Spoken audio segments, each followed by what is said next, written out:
but it should be different. It should use the root eros. It should be.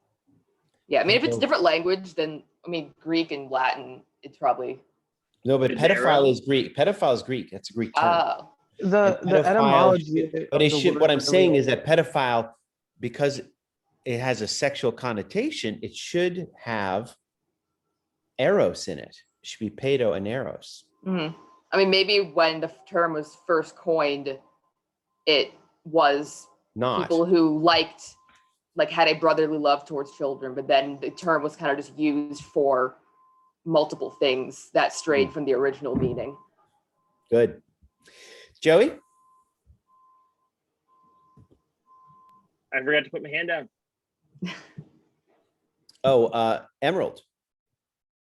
Yeah, I was going to say that the etymology or like the change from the word philia is very interesting because not like recently, but I did a project where I was like researching different paraphilias and phobias. And if you look those up, not every phobia is necessarily like someone has a fear of something, although there's like some really weird ones. And not every paraphilia is a paraphilia. Like if someone says they're an audiophile, that doesn't mean that they're in love with music necessarily, but they're in love with music, or like just like it's a term meaning people who are like into like high fidelity sound or whatever. Yeah, they don't want sexual relations with the music. It's like not always, but the word for that is something completely different, which is funny. So like when I see some of them, it's like not all paraphilia under these lists are like things. Like some of them don't even have philia at the end. There's just like ism or agnia as an ending term. I don't know the roots of these like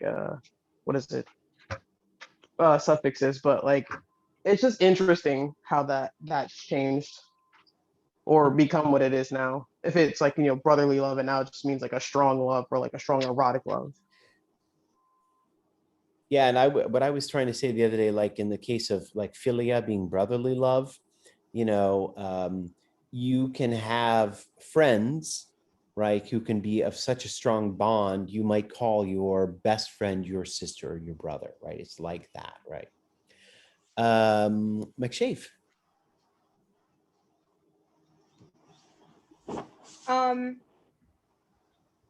Yeah, as far as I can figure, I think the philia with the PH in like contemporary English,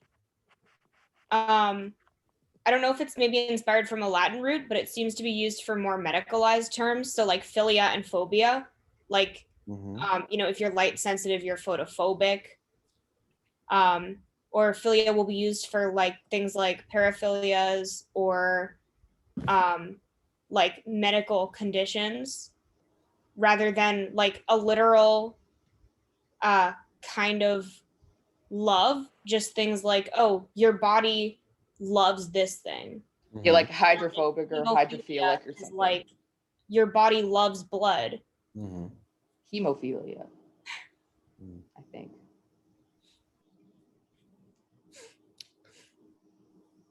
Well, I just looked this up because I was confused because the word philosophy means that's love of wisdom, and philein in Greek is the genitive verb to love. That's just a general verb. So the Greeks, they had a general word, but then they also had specific types, or as specific as you can be, right? How specific should you get, right? It's interesting though that they decided it was important to be specific. I don't know why. It's funny. I didn't study Greek. I studied Latin when I was in grad school, and Latin was really hard. And there's, it's a very complex language, and it's always. And then I find out that I had friends who studied Greek. Greek is even more complex, ancient Greek. It's amazing. Ancient languages, the ancient languages of Greek and Latin, they were more complex than our modern languages. There's a reason why they're ancient. We're like, I don't want to because they're not as good at conveying information as like modern languages are. I don't know. I disagree. See, they have 4 different words for love. That kind of clears things up, don't you think?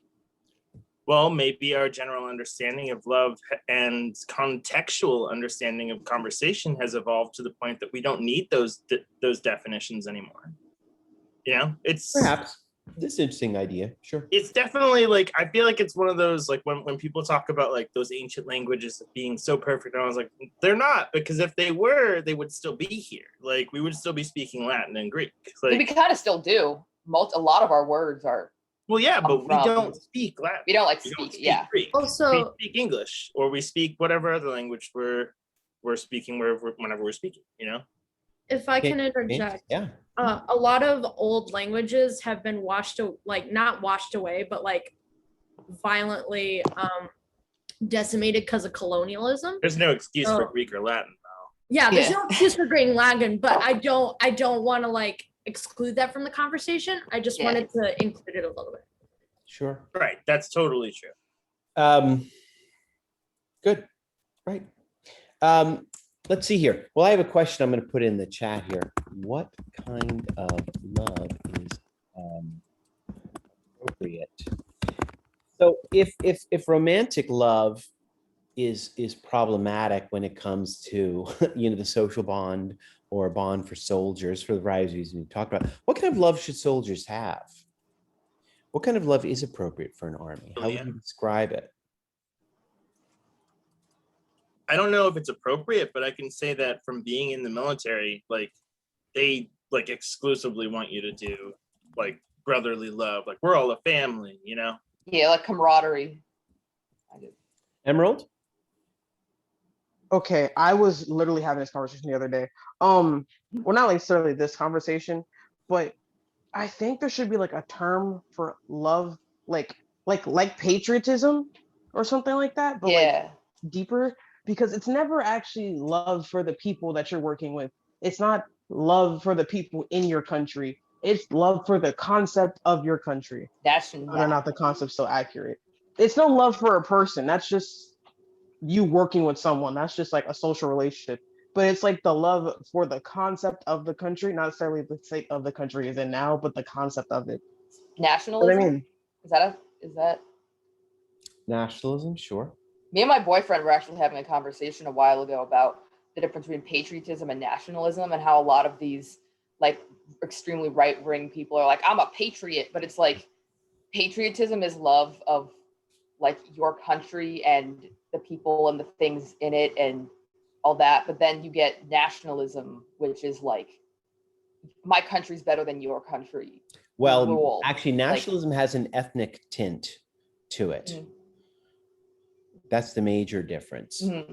Patriotism, you're correct. That's love of homeland or of your country. It's strange he doesn't talk about that, right?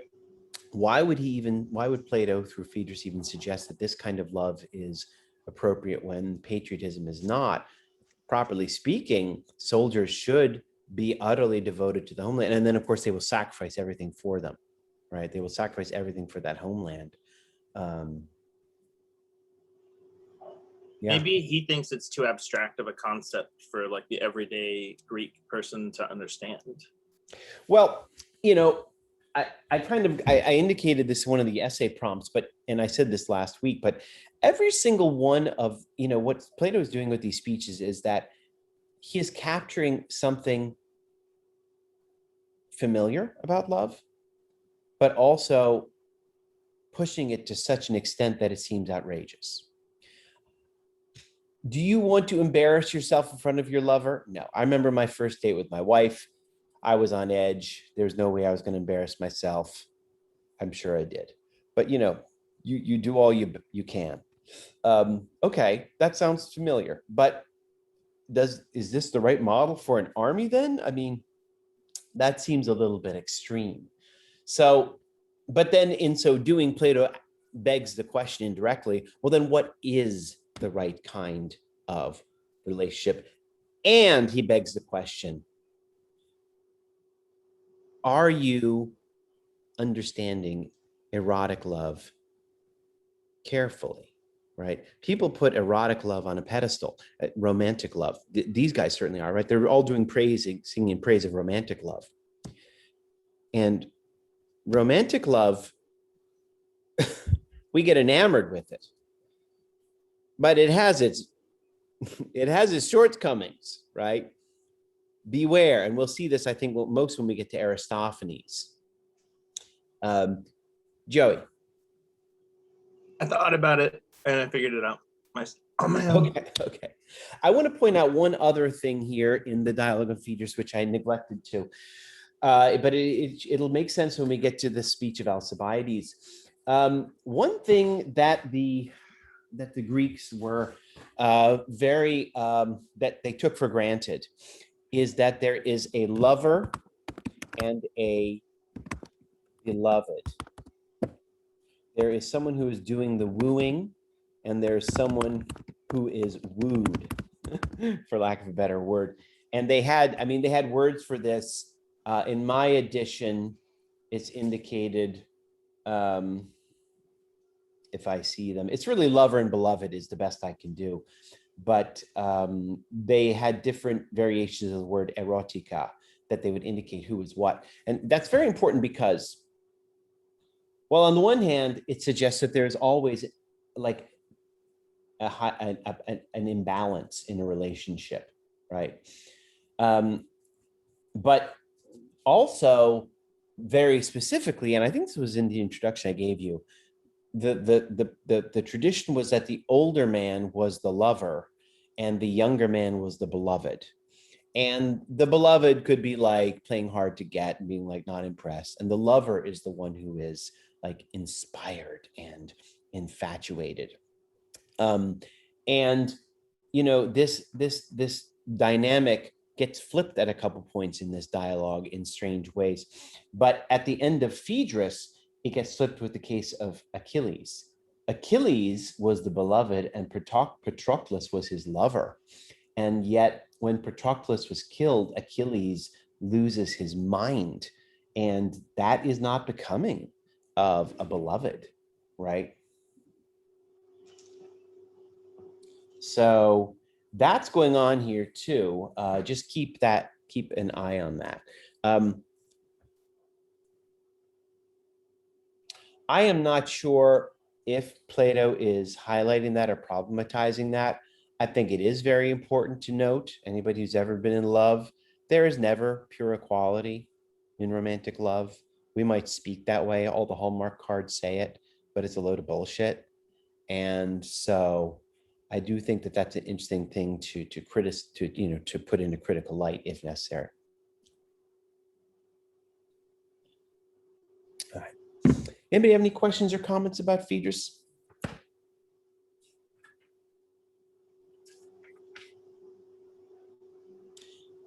Good. I want to say a few words about Aristophanes before we get into the speeches of Socrates.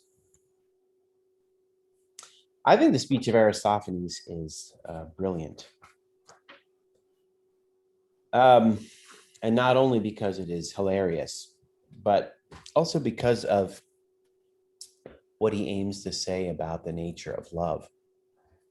So to recap, Aristophanes says we have another myth, right? Plato keeps making these myths. And this is a myth about the origin of love, early humans being these grotesque creatures who are very powerful, and Zeus splits in two, and they rush back to each other, and they don't do anything but try and unite with their other.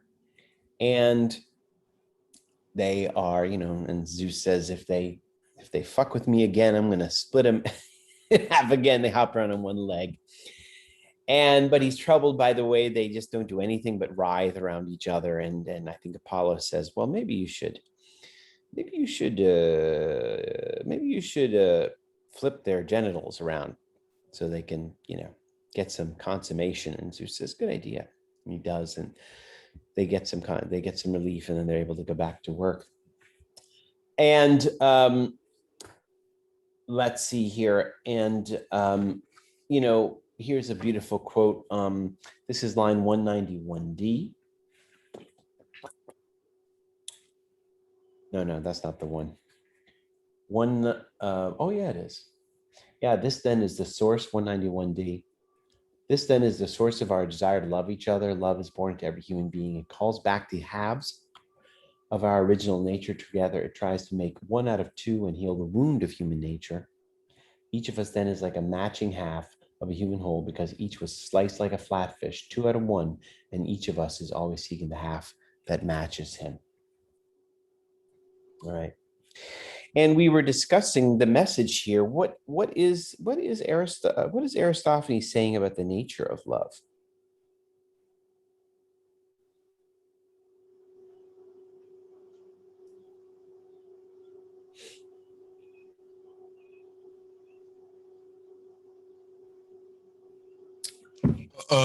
I would say like the message I got from Aristophanes thing was like when we are in love and we find someone that loves us, we sort of complement each other.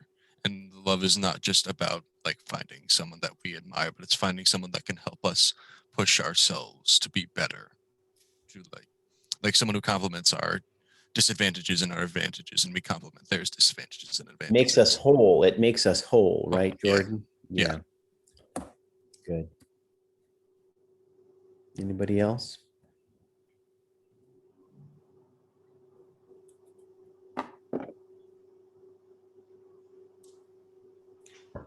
Hey, Go for it. I don't know if this is like 100% on topic, but the one thing that I really took away from the Aristophanes speech is that like it was almost as though he was insinuating that before we had love, we weren't human, like that, and that love is like what makes us human. Mm. I don't know if that just sounds like really mushy, but like I don't know. That's kind of what I walk away from the story understanding, at least. Yeah. Who were we, right? We were these grotesque creatures, right? Yeah. Well, I mean, yeah, it is, I don't think that's far from what Jordan was suggesting, that love is what makes us whole. Love completes, right? Maybe Tanya and I are the only ones who remember this movie, but back in the day, a movie called Jerry Maguire. How old do you think I am? You? No. I was talking about Tanya, but I don't know how Remember old you are, Joey. You guys know Jerry I'm Maguire? 32 years old. I've watched Jerry Maguire. All right, then, Joey, you're in our boat. And Renee, no, who says it? Tom Cruise says to Renee Zellweger, "You complete me." Remember that? You complete me. That's Aristophanes right there. You complete me.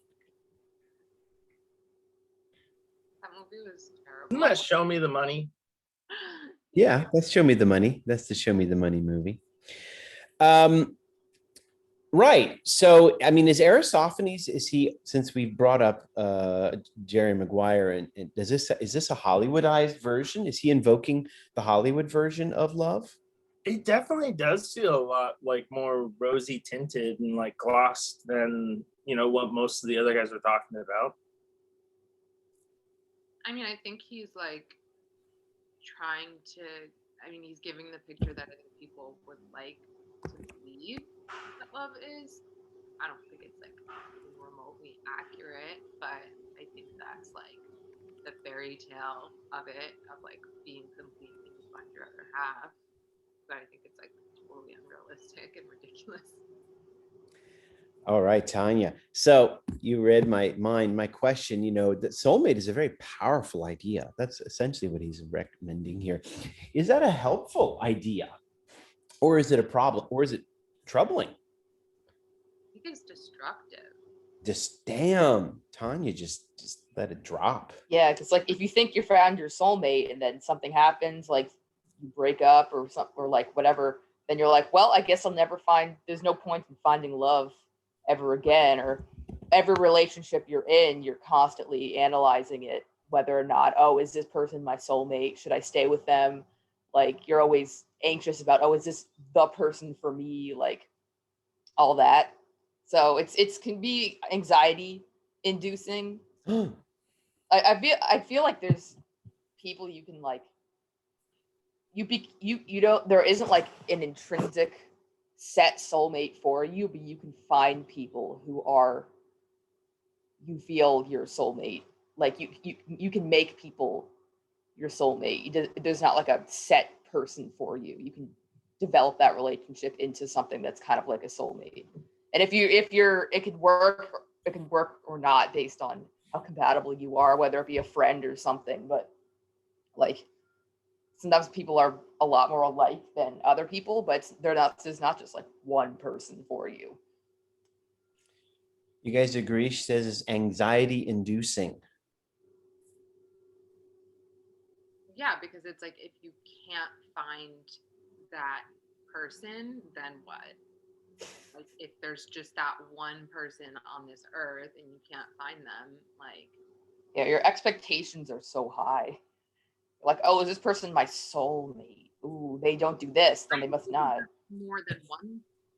Yeah, more than one. Want to call it that? Like I have friends that I like consider my soulmates because like like it doesn't have to be that like one like, oh, you're the only love of my life. Why is this romantic ideal so popular then, given that it is anxiety inducing or whatever? Like, why do people tend to think this way? Or why are people captivated by this? I mean, if I'm able to speak again. Yeah, do it. Okay. Because I think it's just like, oh, you don't need to put in all the work. If you already have that one person, you're set for life.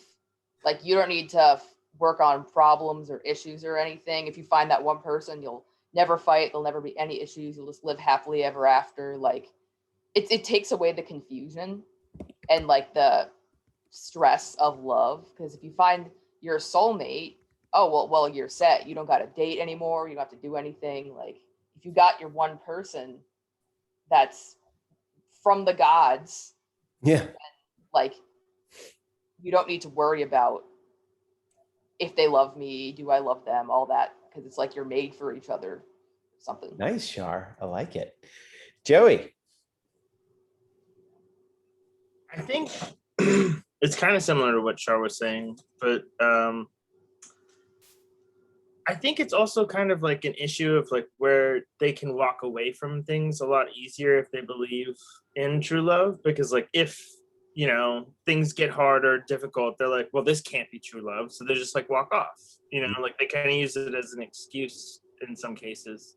So I think that could be kind of like a thing with it.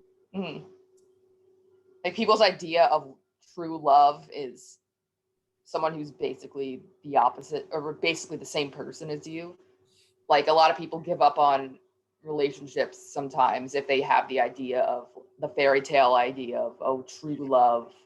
But like in reality, even if you really do love someone, stuff can happen where you have to work on yourself. And if you have an argument or whatever, it doesn't mean, oh, we're not meant for each other. Let me just find another person.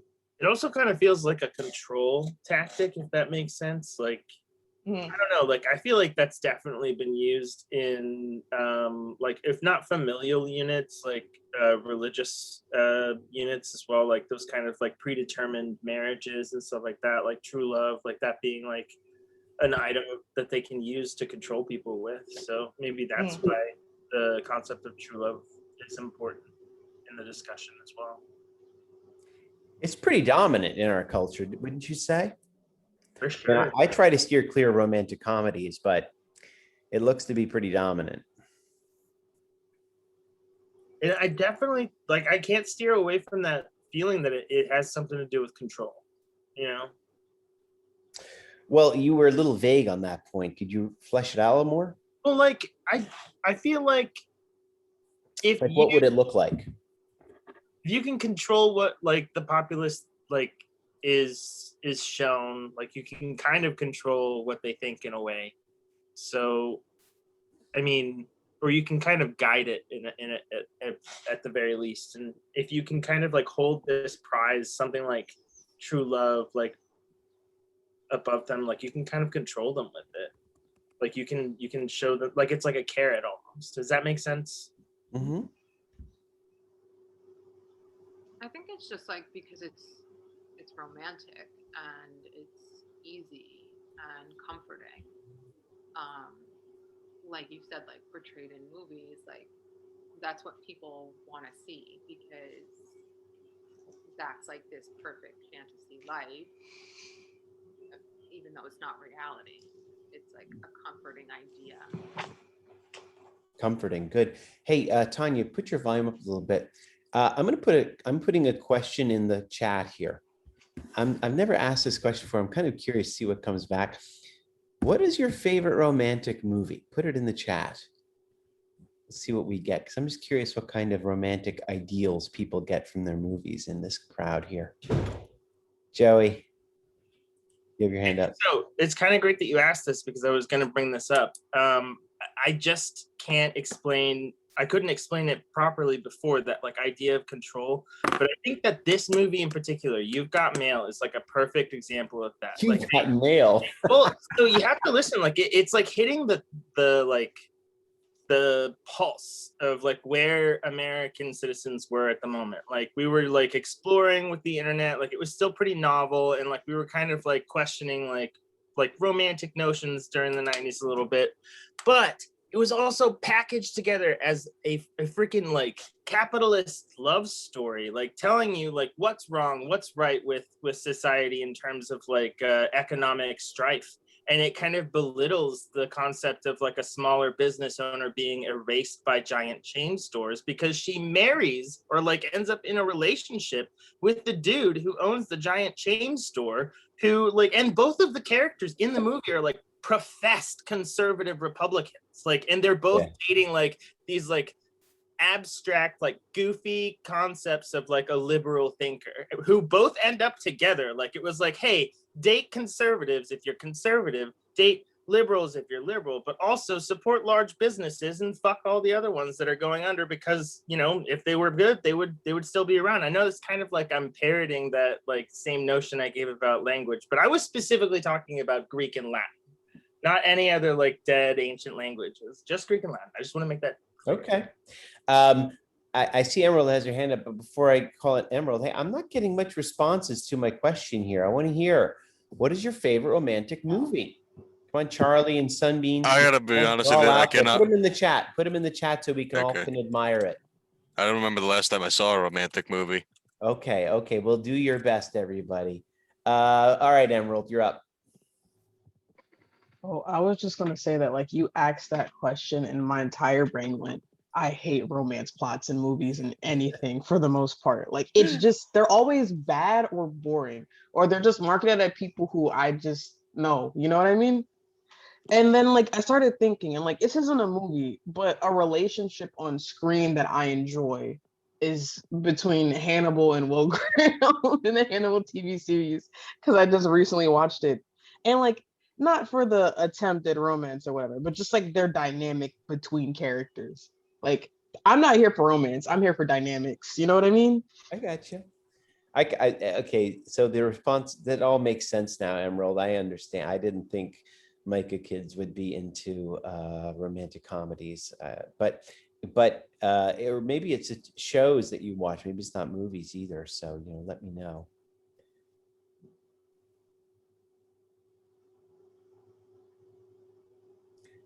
Well, this idea of true love, maybe it's not popular in Micah land, but it is popular in Walmart country. You know, that's the dominant notion. I feel confident in saying. I don't watch rom-coms. I try to steer clear of them, but I notice them. And they're pretty popular. My teenage daughter is really into them. So they're always showing up on my Netflix recommendations, and they just look not my taste. But you know, there's generally like a cliche formula, right? What's the formula to the rom-com, everybody? Well, I know back a couple of years ago, me and my roommates would watch like purposefully kind of dumb rom-coms, and we would like enjoy them but also make fun of them. And I guess the rom-com, it usually starts off with the two characters hating each other. Yes. And then they find a common thing that they also both hate, like their boss or whatever. And then they begrudgingly get together to thwart the person or whatever. And then they, in the process, they realize how much they are meant for each other. And then in the end, they get together, even though most of the time they're both really toxic people. And you're like, oh my God, Stop.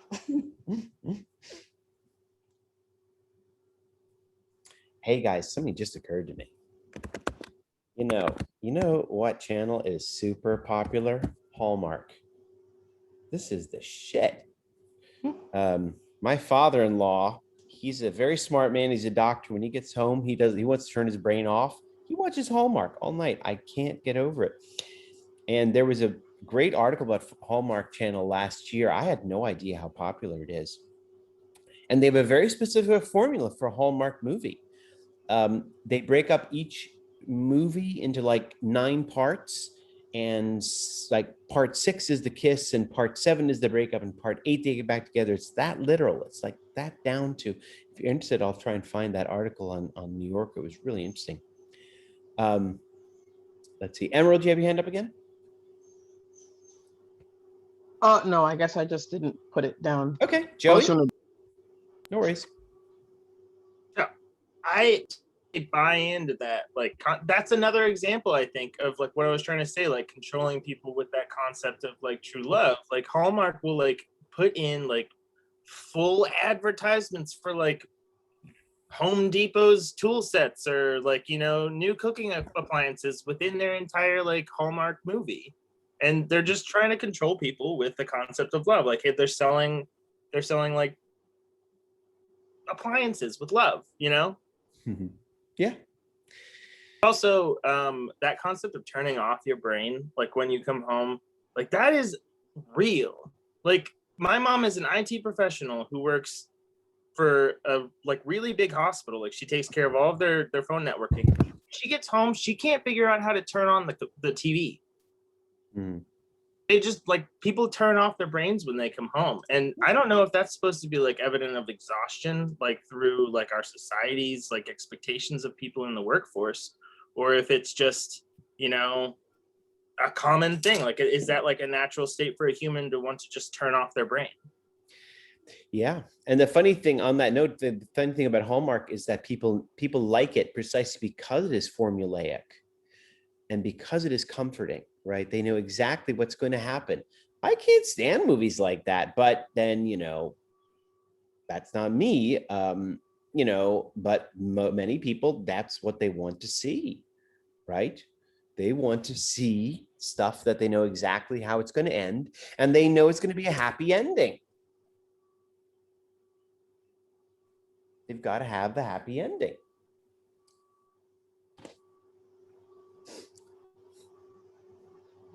You don't have any kind of media that you consume in that manner, the Me? like manner, like, because I think everybody has something like that. That's Sure. the point I was trying to make, is like everybody has a way to turn their brain off like that. Yeah. Well, I'm not good with suspense, so if I like to see a movie, I'd like to know there's a happy ending coming. Otherwise, I'll be very upset.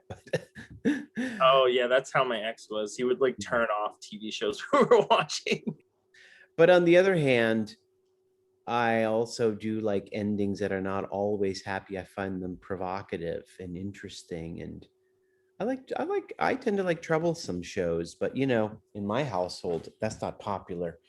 And I don't know how you guys stand. You guys are probably like me, I think. But you're right. Everybody has that aspect to them, Joey, that they want to, you know, they don't necessarily like to be challenged, or they don't want to, you know, be upset. On the other hand, be like, you know, depending on our appetites and our energies, you know, we like to be challenged on the other hand as well.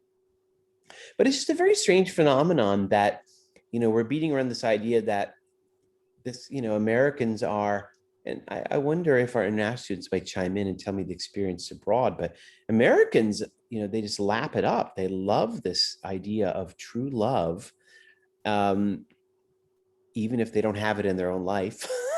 Imagining these couples sitting, watching the Hallmark Channel, not touching each other. Say especially if they don't have it in their own life. Especially if they don't have it in their own life, and they're just in adoration of this, this ideal that is beyond that. And it gets to stay that way too, because like imagine like the concept of like having that ideal and never having to tarnish it because you've never experienced it, or you can just say you've never experienced it. Well, I agree with Shar and Tanya. I don't think it's a very helpful idea. You know, I don't think it's a very so either. I remember when I was your age, and I was, confused into thinking I had to hold up similar ideals, and it didn't help, you know. And I think playing on what Shar was saying, why I asked, why was this appealing? And she was saying, well, it's easy. Like, why is this appealing? I don't know. Maybe some of you guys would like to chime in as well, but I also suspect it's like, why is true love appealing? Well, you'll know. There's no guesswork. There's no mystery, right? You'll know when you are confronted by this lover. Like stars in your eyes. It's like an angel on your doorstep. Guesswork's gone. And I think Shar was suggesting like the hard work is gone too.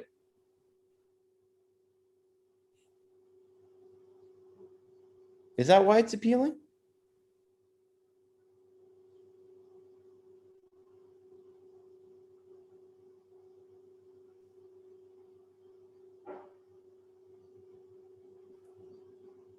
Oh, sorry, Shar.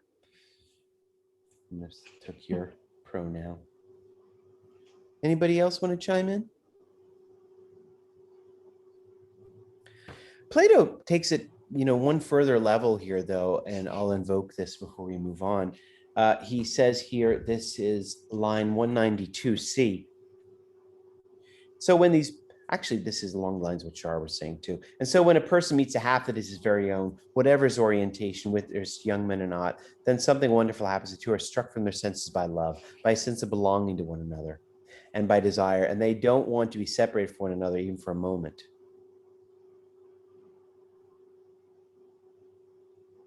Anyone who's experienced love, and I mean for a very long time, and truly loves their partner, I would like to call into question this idea that you don't want to be separated from one another even for a moment. Love my wife dearly. We do enjoy some times apart. Yeah. Very, very necessary. Me and my boyfriend, we've been together for like a year and a couple months, and like we're both introverts. So even though we love each other a lot, sometimes we just gotta I only see him once a week because of his work schedule and all that stuff with my work schedule too. But I feel like being with him nonstop every single day would be a lot, even though we do love each other. Yes. Good. True. I've literally said that if I were to get married, I wish I could have two houses so that I could live in one. I know friends that do that. My partner could live in the other. That is so funny. Because I lived with my ex for years, and whenever he would go out, I feel like most girls would be like, oh, I want to come with you. And I would be like, bye, have fun. It's funny. Good. He goes on here on 192C. These are the people who finish out their lives together and cannot say what it is they want from one another. No one would think it's the intimacy of sex, that mere sex is the reason each lover takes so deep and great and deep a joy in being with the other. It's obviously the soul of every lover longs for something else, but his soul cannot say what it is. But like an oracle, it has a sense of what it wants. Like an oracle, it hides behind a riddle.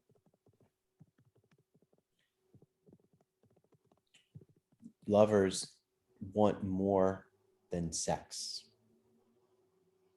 Lovers want more than love. Lovers want something exceptional from one another. In a way, this is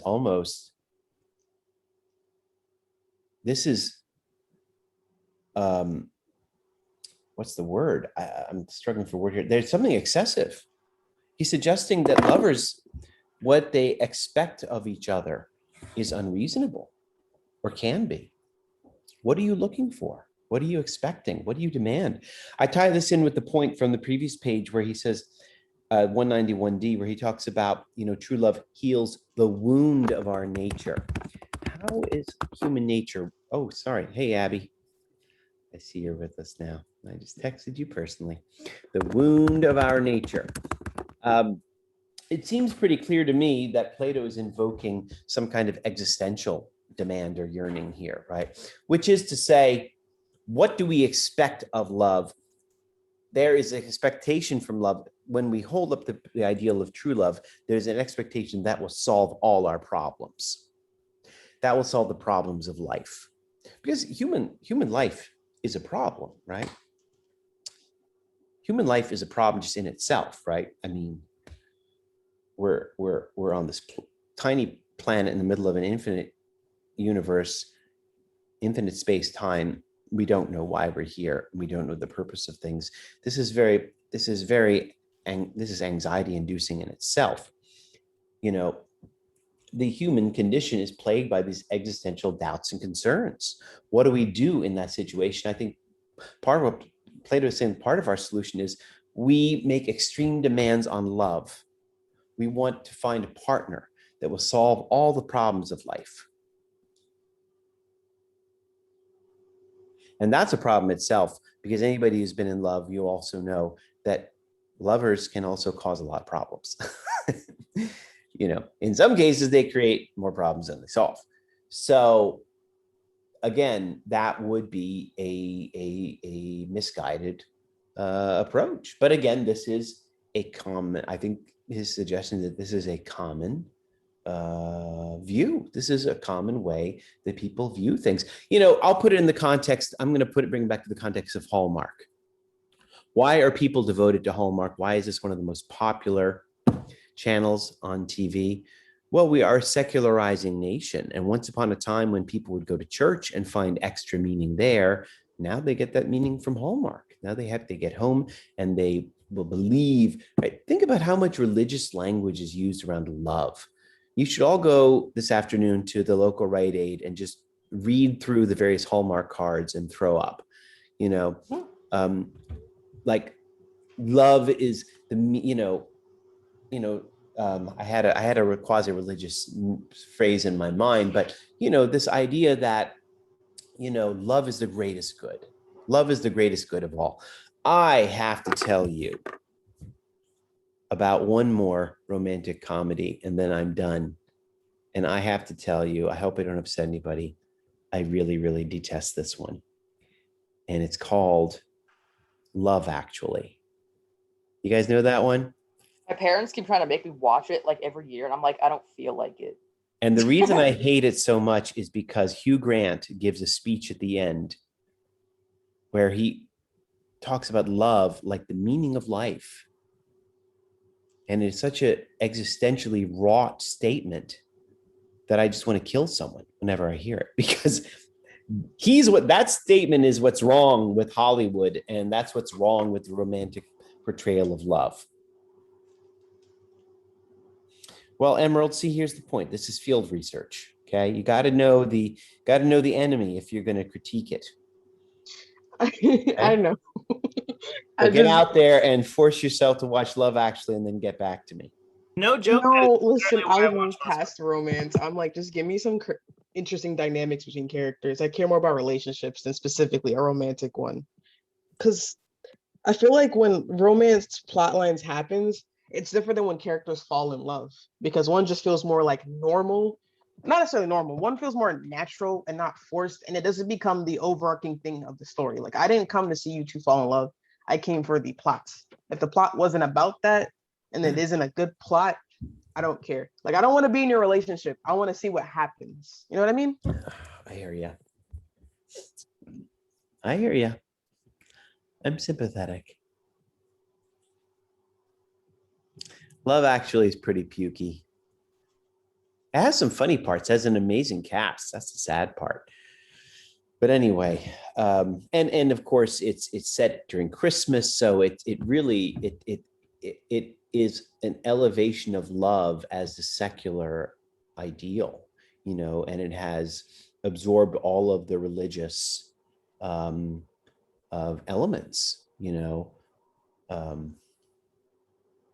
good. Any case, anybody else want to say anything to the Aristophanes I critique here?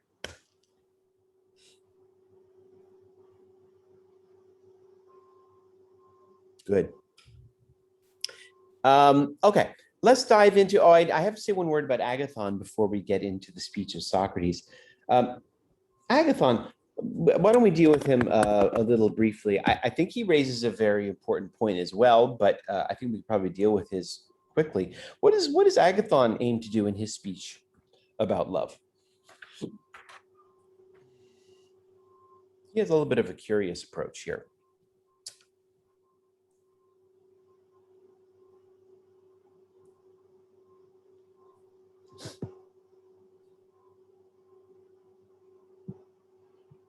Which one was Agathon again? Was that He's wasn't the host.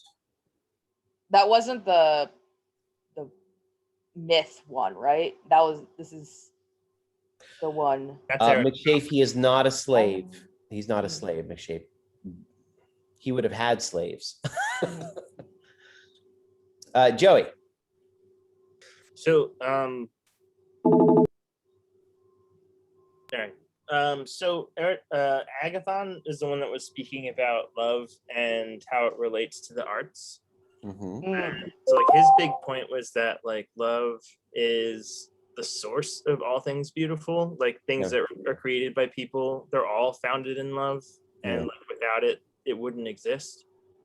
And so his idea of love is like a lot more ethereal. Like he actually talks about it like it's an actual person, like it's the god of love. And you said that he's actually referencing Eros, right?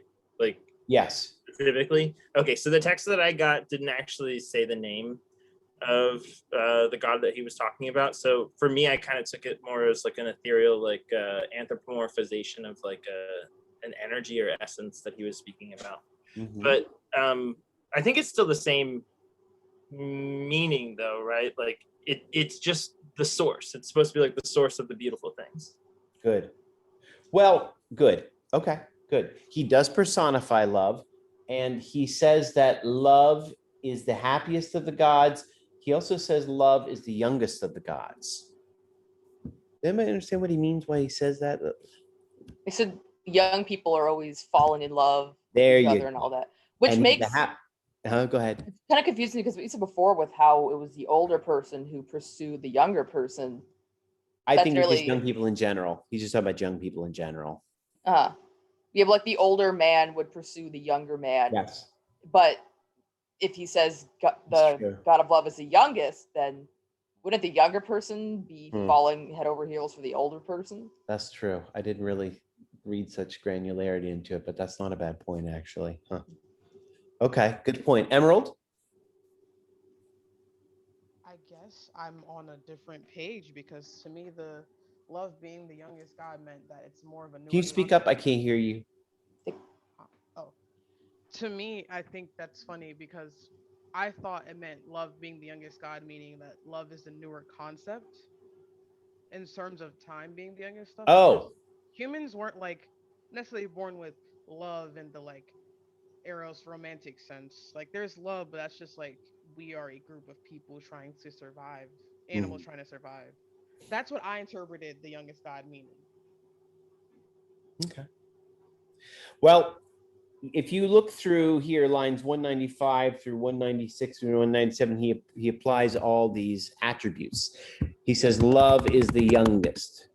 And then he says, and then love is delicate. And then he says love is poetic and love is artistic. Oh, sorry. Love is artistic. Love is poetic. Love is courageous, right? Why would he say that love is poetic? I was saying that all those still read to me as like a newer concept because humans, animals, that's like something that we were born doing. We like evolved into doing, not evolved, but like we developed doing those things. You know what I mean? Well, I don't think that's the sense he means it here. I'm just saying that my interpretation. Okay. I actually kind of felt like that was what he meant because he said that like love, like you said, love's the youngest. And so like the insinuation is that he's around the least amount of time, I think is what Emerald's saying. So like, God, now I understand Emerald. Okay, thank you. Huh. I don't know that they really have that very like cultural anthropology lens of looking at like the history of love and like why humans would love, I kind of just interpreted it as more like he was talking about you, like the purity of youth was a big part of the appeal of love. Yeah. I thought I'd read it as more straightforward, like love is the youngest of gods. Why? Because young people are always in love. He says love is the happiest of gods. Why? Because happy people are in love, that kind of a thing.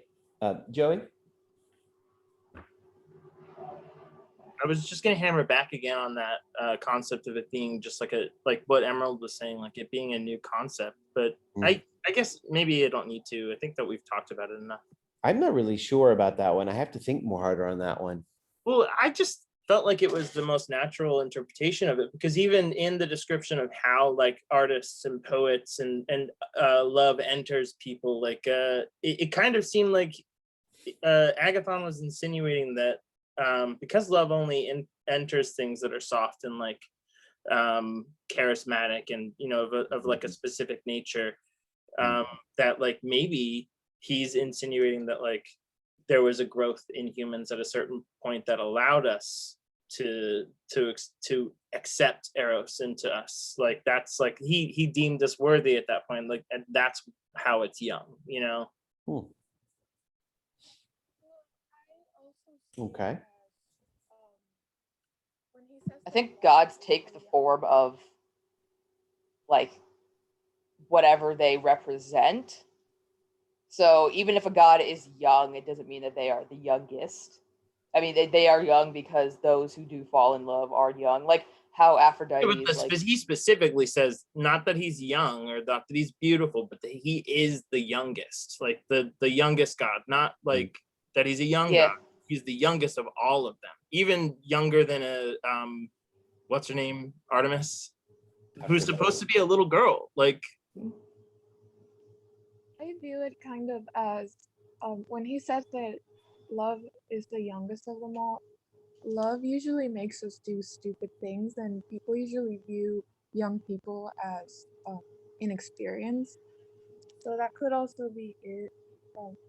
Love makes us commit lots of sacrifices and do things that we wouldn't be doing if we weren't like clouded by this this whole ideation of loving someone so much. Yeah, it's funny. I agree with you, Lily. See, if I were Agathon, I would have said love is the stupidest of the gods. Why? Because it makes you do stupid things, right? I'm wondering, I'm not sure why he left that. Of course, this is idealized, right? This is idealized. I mean, let's get on to this next point that I really want to hit on. Why is love poetic? Because from 196, go ahead. Isn't it? Because a poet cannot like inspire wisdom without a love of wisdom or something like that. Or excellent. Or if you are in love, you do what? You write poetry, right? And why is love artistic? Because love inspires creativity. What kind of poetry does love inspire? Love poems. Well, of course. Are we talking high quality here? Not usually. My love poems were burned 20 years ago because I didn't want anyone to ever see them again. I would humbly submit that the vast majority, 99.9% of all love poetry is pure and utter shite. What kind of music does love inspire? Isn't every country song about love? I mean, most songs are. I think most songs are, but I'm mostly worried about country music. Country has the most depressing songs. I'm trying to double down on Lily's point that Agathon is going off here like, oh, love inspires the greatest. Bullshit. Here's 196E. Once love touches him, anyone becomes a poet. Really? Maybe anyone shouldn't become a poet. Love once love touches him, anyone becomes a poet, however uncultured he had been before. This, we may fittingly observe, testifies that love is a good poet, good in some, at every kind of artistic production. Think about that. If you've been in love, do you like everything you've created when in love? For you can't give to another what you don't have yourself, and you can't teach what you don't know. Skip a line. He says, as for artisans and professionals, don't we know that whoever has this God for a teacher ends up in the light of fame, while a man untouched by love ends up obscurity? Right? So love is the creative force. I thought that it meant that he was speaking from like both the perspective of the viewer and the creator. Like, as long as they both are in love, like, it's beautiful. I don't know. I kind of like what Emerald says there about the breakup. That makes my best poems were under breakups. Isn't that what's her name's like whole thing, Adele? Like, she just gets broken up with and makes amazing music.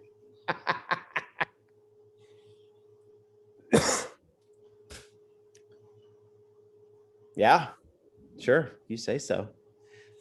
People don't listen to love songs when they're like in a relationship and stuff. They listen to love songs and like breakup songs mostly when they're out of the relationship to like cope with the fact. Isn't it a little strange that every song is about love and breakups? I actually like country music. I like old country. I don't like contemporary, but I like Johnny Cash. And man, what music are you listening to? Those guys are like getting broken up with every fucking week, you know, on the bottle. None of them actually drink and they live in mansions. Well, now, but I know specifically in the case of Johnny Cash, he had a wife for a while. He just wrote a lot of songs about breakup and sadness. What would your They also aren't think? writing all of their songs. Let's take that into account too. You just need to know the emotion that the song is about in order to sing it. That's just the real thing. That's a fine point, Emerald. I still submit that your spouse will be worried and or irate if every song you're writing about is about breakups. You're right. I'm not saying it wrong. It's true. If I did that, my wife would be like, should we talk? Yeah. What's going on here? Awesome. All right, I'm going to move on from Agathon unless anybody has any questions or comments. Good. All right, well, why don't we move into the speech of Socrates? How does he open his speech here? He has a couple of curious things to say at the outset. What do you notice? Doesn't he start off immediately criticizing the dude before him? How so? Well, he's saying like, I don't remember exactly what it was, but he was saying, oh God, I forget. There's something about the wording of what he was saying. It was really confusing. No, Shar is right, but somebody help Shar out. What was the point of Socrates' criticism? What's going to be different about his speech? Yeah, Joey. So this one was really interesting because he was kind of like praising Socrates, but in a really mocking way. Like he was. You know, you've already jumped to Alcibiades. What's that? You already jumped ahead. Everyone has an A name. Like I'm not talking about Alcibiades yet. I'm just doing the speech of Socrates first.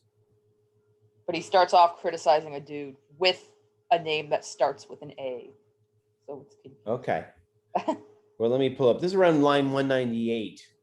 What does Socrates say is going to be different about his speech compared to all the others that have come before? He says something to the effect of like the others were like more focused on like praise and sort of had like a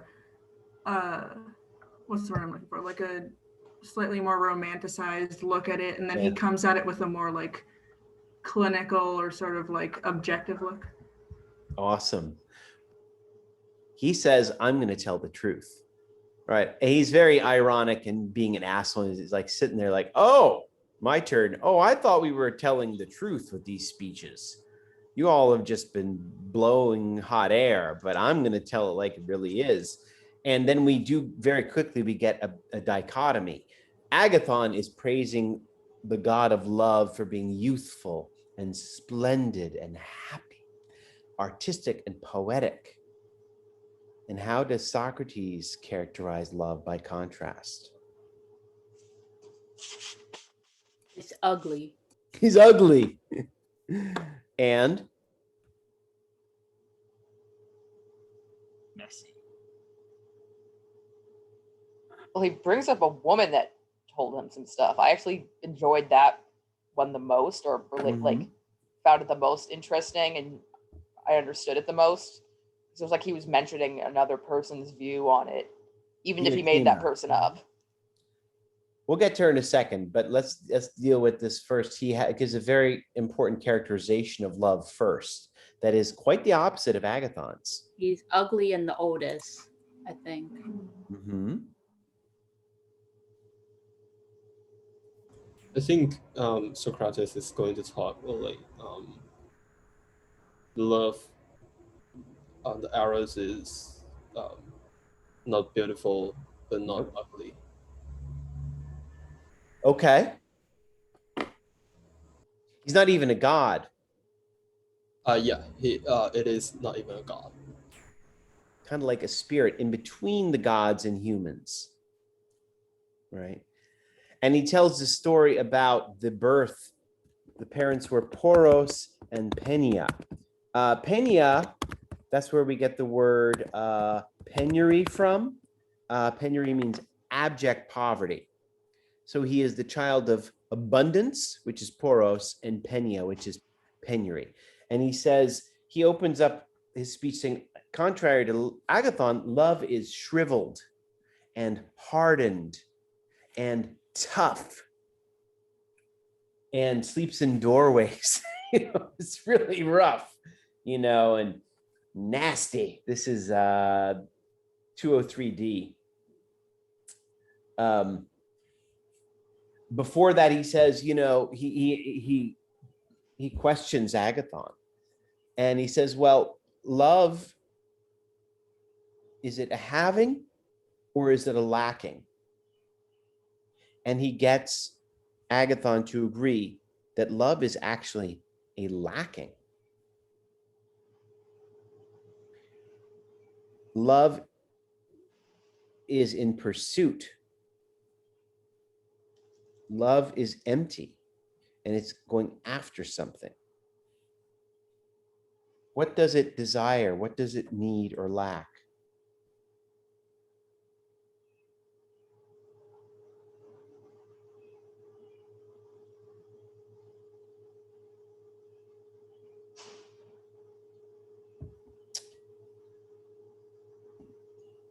Anybody know? Loneliness? No, it has loneliness. What does it lack that it's in pursuit of?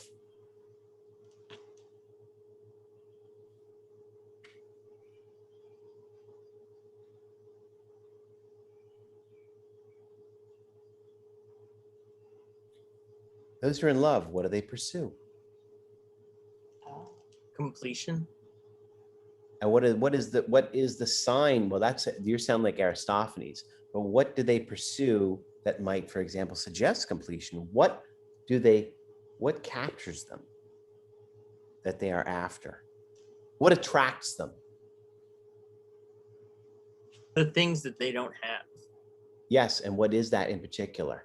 Like positive aspects that they don't see in themselves. Like that. Well, I want to be very specific to the text. So what does Socrates say? What do people pursue that they do not have when they are in love? What attracts them? Was it wisdom or knowledge from the other person? Close. Most people don't know they're pursuing wisdom. They pursue something else. You're at a bar and you want to pursue someone. What catches your attention at first? Not their wisdom. Beauty. The look. Beauty. It's beauty. It's beauty. Now, the link between beauty and wisdom is very important, but this is line 201E.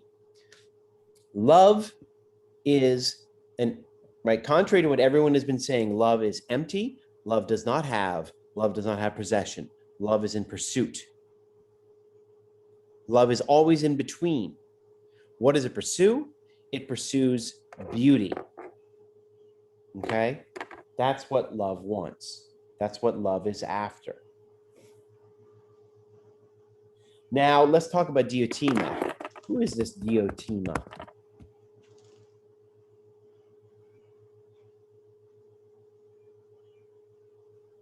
What information do you have about Diotima?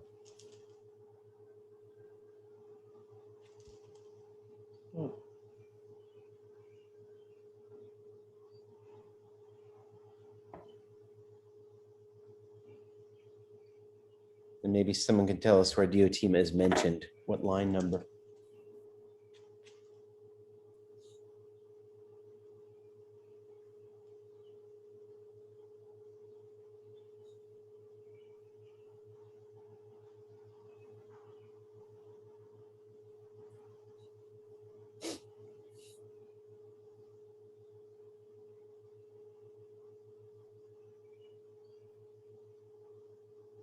I think 201D is where he first mentions her. 201D? Yeah. Believe so. Yeah, somewhere around there, 201. That's where he starts talking about her. Okay. Who is this?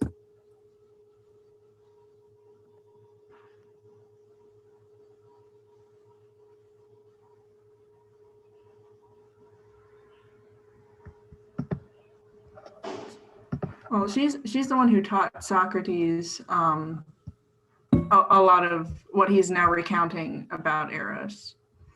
Good. Do we know anything about her?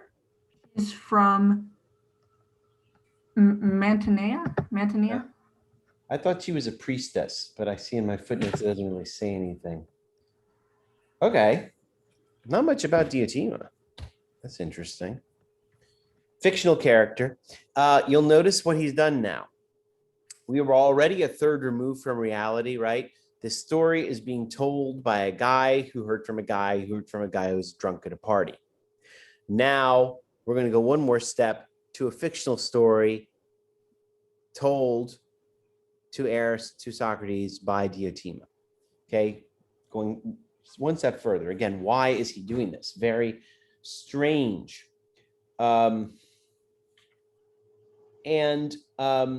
This is actually where the story of love's parentage comes up, 203D.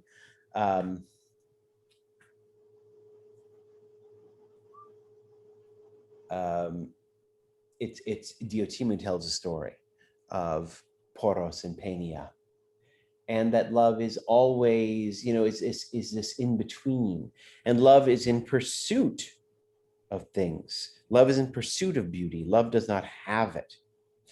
This is a line from 204. Love is never completely without resources, nor is love ever rich. And they have an interesting discussion about one of the byproducts of love, which is reproduction. You may have noticed when people are in love or not, reproduction happens. What does the Diotima say about this? What does the drive to reproduce signify? What does it represent?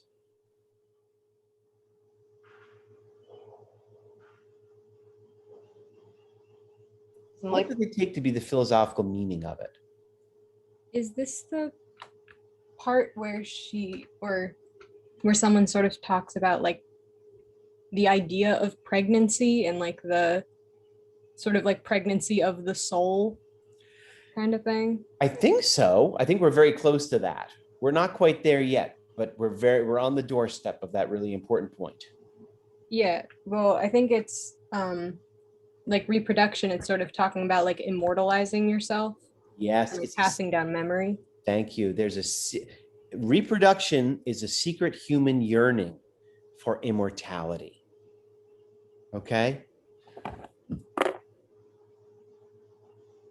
So you see what's going on here? Love is an earthly desire that is pointing beyond, right? Again, Freud, 2,000 years later, is going to talk about secret motivating drives that that are driving us without us realizing what they're driving us for. Plato is kind of suggesting something similar. When you're in love and you meet someone at a bar and you're kind of enamored and you're hitting on them, and you will hope to take them home and, sorry to get graphic, reproduce. This is your secret yearning for immortality speaking through you. Okay, Joey? So what is he like? If this is his take on love, then what's his stance on homosexual love then? Oh, I mean, it doesn't have to be literally physical. That's the point, right? I mean, it doesn't. He suggests that that's where Charlie was talking about being pregnant of mind, right? It's not literal reproduction. It is a desire for, the eternal, right? Because as we'll see in a minute, so heterosexuals, they play out their yearning for immortality through reproduction, but humans in general play out this desire for immortality by aiming at the beautiful. And as we'll see in a minute, very strange. This is Plato's big claim, which is very strange, but beauty is a form, just like justice is a form. Beauty is a form. So is that the same as saying there's like an archetype of beauty, or is it just saying like, okay, so he's like standing an archetype of beauty? Yes, we'll deal with that in a second. That's kind of like the byproduct of his claim. But where we are right now, we are at the point, this is line 208, 209, 210. We start to see this very famous passage called the Ascent of Love, the Ascent of Love. And Diotima effectively says to Plato, look, there is a progression in love that can transport you from the merely physical and sexual to something far, far beyond. Okay? And so why don't we start that? He says 210b, and most people don't get beyond this stage. We start by loving one body. And then from there, we're attracted to the beauty of one body or one person. Okay? Beauty sucks us in. That's what we're pursuing. But beauty always lies beyond, right? Is his view. Then we start to love the beauty in all bodies, which is strange, right? We are no longer exclusive, right? But this is not physical or sexual at this point. This is 210b. He says, a lover who goes about this matter correctly must begin in his youth to devote himself to beautiful bodies. First, if the leader leads aright, he should love one body and beget beautiful ideas there. So it sounds like an intellectual relationship with your lover, give rise to beautiful bodies.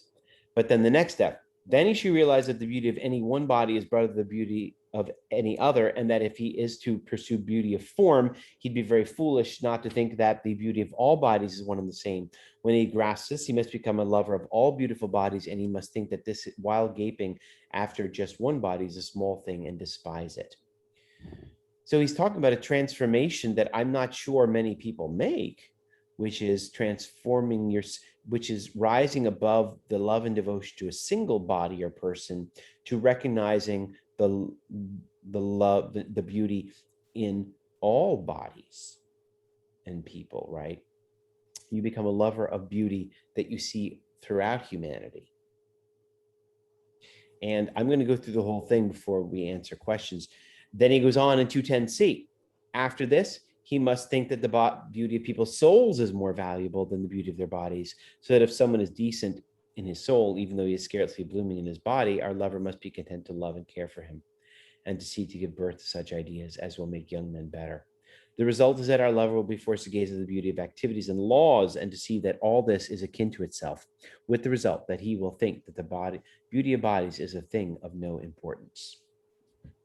So we're almost completely, there's 5 steps to the ascent of love. First, you love a body. You love one body or person. You love the beauty in a single body or person. 2, you love the beauty in all persons or maybe to say, we could say all humanity, right? But then this is not going to be sexual love. In fact, it doesn't sound like a sexual love for long at all. But don't forget this is eros, and I do think that's important. 3, then you love the souls. People. You're completely transported beyond the bodily at all. Then, this is going to sound weird, you love the laws. Laws regulate the souls. And then, finally, the final part, this is 211a. First, it always, and you arrive at the top, and this is what you arrive at, what you see. First, it always is, and neither comes to be nor passes away, neither waxes nor wanes. Second, it is not beautiful this way and ugly that way, nor beautiful at one time and ugly at another. Nor beautiful in relation to one thing and ugly in relation to another, nor is it beautiful here, but ugly there, as it would be if it were beautiful to some people and ugly for others, nor will the beautiful appear to him in the guise of a face or hands. You see, sorry, now at the very height of love, you see beauty itself. And again, the point is you see beauty unaffiliated. You don't see beauty instantiated in any given thing.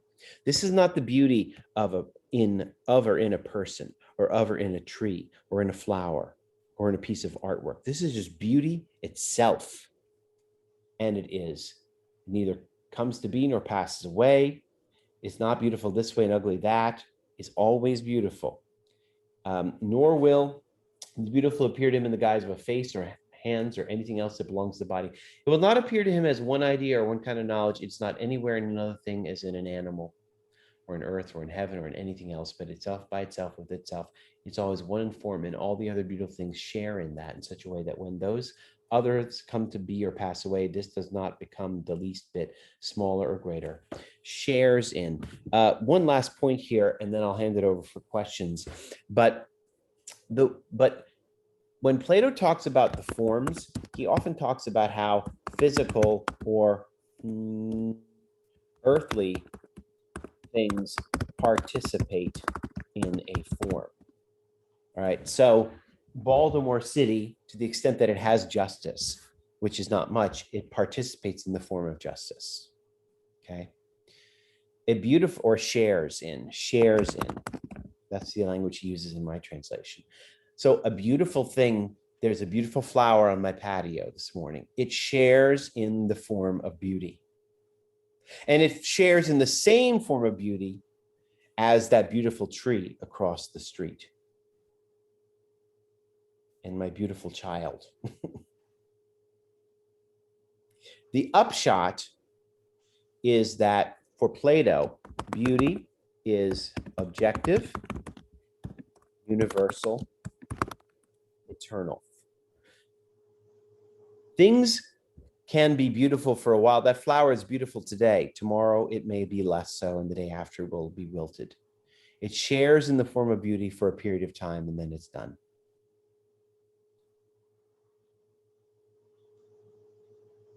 Okay. So let me just say this other point here, and then I'll open it up for questions. I realize what time it is. I guess we'll go for about 10 minutes so I can answer all your questions about this, about the Diotima. But the point is,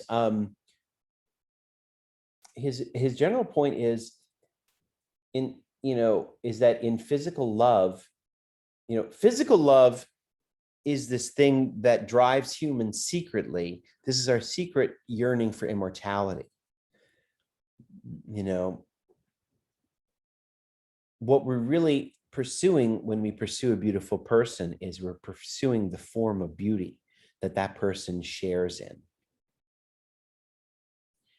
And some may make that ascent to love.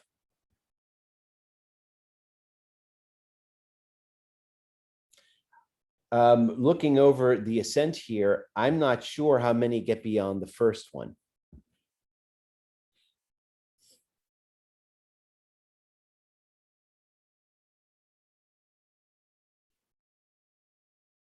All right.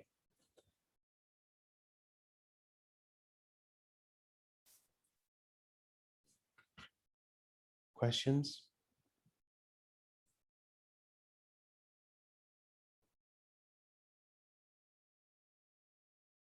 Let me say a word about Eros. I think it is what's really unique about what Plato does here that I've often wrestled with is this. This has got to be erotic love. It can't be any other kind of love.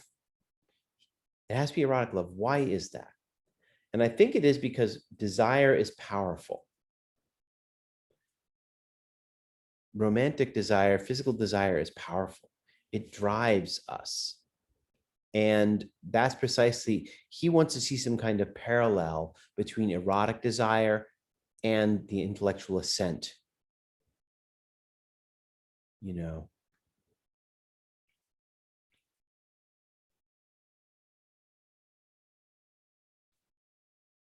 All right, questions?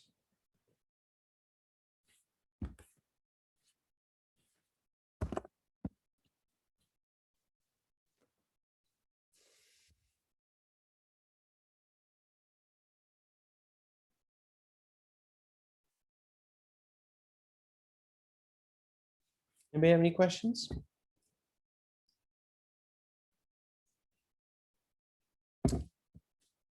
Yeah, I think I'm good. I don't know. I mean, off the top of my head, I can't really think of anything. That's okay. You guys need to chew on it. Would you guys like me to take 5 minutes to talk about Alcibiades?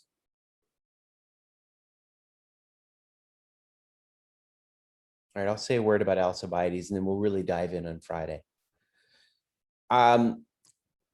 Alcibiades is fantastic. It's hilarious, the speech. By the way, he's younger than Socrates. Okay, so this is where that dynamic comes into play that I was talking about earlier. He's supposed to be the beloved, and yet he's pursuing Socrates. Okay, that's to put the tradition on its head. Very strange, you know. Think about Plato's stylistic decisions. Okay, why do we seem to have some kind of climax here with Socrates' speech, and then we go to Alcibiades? What is Alcibiades supposed to do? What can he add? You'll notice, first of all, that Alcibiades finds out what they're doing. He's drunk. He finds out what they're doing, and he says, oh, I'm going to give a speech, but I'm not going to give it to love. I'm going to give a speech to Socrates. Okay. Which immediately suggests, is Socrates love? Sounds outrageous. And yet there is a suggestion from Diotima that Plato sees some kind of correspondence between erotic desire and the intellectual assent, right? It's not just any love can propel us to the immortal forms. Friendship, the love of friendship won't do it. The love of family won't do it, but erotic desire will push us there. Of course, it has to be transformed in the process. In any case, he says, I'm going to give a speech to Socrates. He likens Socrates to a satyr. For those of you guys not in the know, a satyr, these were characters that were very popular in Greek tragedies. They were half man, half goat, and they had giant phalluses. And they were noted for their ravenous sexual appetites, and they liked to be drunk. They were kind of like comic effect during these tragedies.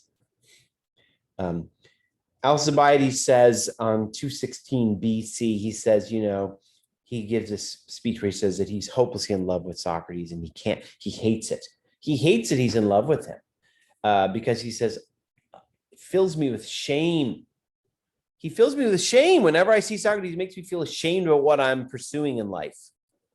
You know, like he makes me feel like I should be a better person. And he says at 216c, sometimes I think I'd be happier if he were dead. Socrates, that is. Yet I know that if he dies, I'll be even more miserable. I can't live with him. I can't live without him. You know, that sounds like a lover. And then he tells a story about wooing him. You guys were talking about this at the beginning of class, a hilarious story.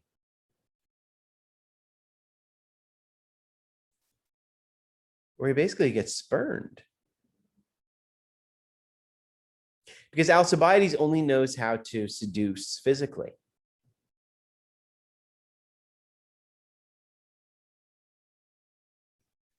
And he's mystified that Socrates is not open to his entreaties. And so this is kind of his desperation here, right? Like Alcibiades is so hungry for Socrates, but only knows how to capture him physically.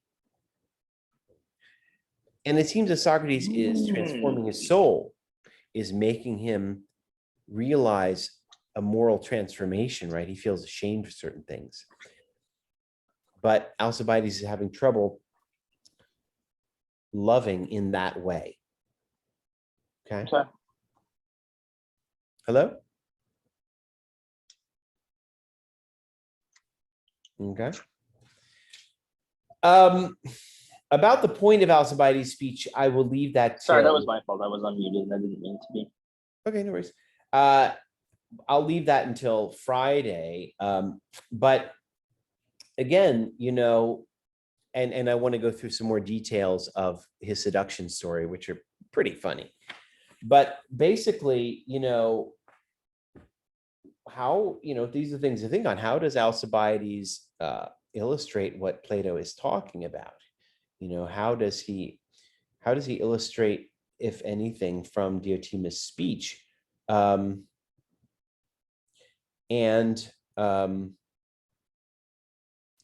does this reveal about the character of Socrates himself? His depiction is kind of interesting. He's almost aloof, and yet Socrates is suddenly the desired object. He's the older, he's supposed to be the lover. He is the object he's idolized at that point. The other thing I think we need to talk about on Friday is the implications of what Plato suggests about love, about beauty.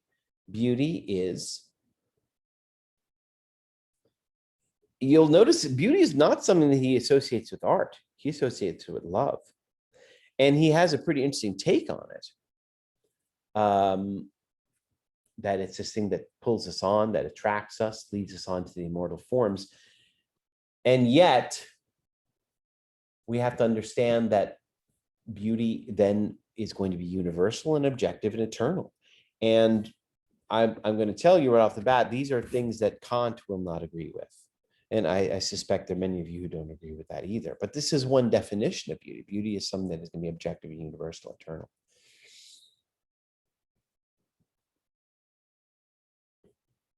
All right, so I think I'm gonna leave it there because I want to do a little bit of a deeper dive in the speech of Alcibiades, and I think I'll do that on Friday. For Friday, you're also going to be reading Kant. First 30 or so pages it's indicated on your syllabus, and we'll dive into that, and that's about it. Okay, everybody? All right, I will stick around. I'm going to let you go, but I'll stick around if anybody needs to ask me anything, okay? Thank you. Take care. Bye, everybody. Thank you. Thank you. Bye. I want to talk after class. Yeah. You got it. I'd also just like to ask real quick if I was just gonna say thanks. Have a good day. Thanks, Jordan. Hey. Abby, go for it. I just wanted to ask, is there anything important I missed in like the I was first just going over the midterm, but they're on your Canvas. Take a look at them and let me know if you have any questions. All right, thank you. All right, see I'll ya. see you Friday.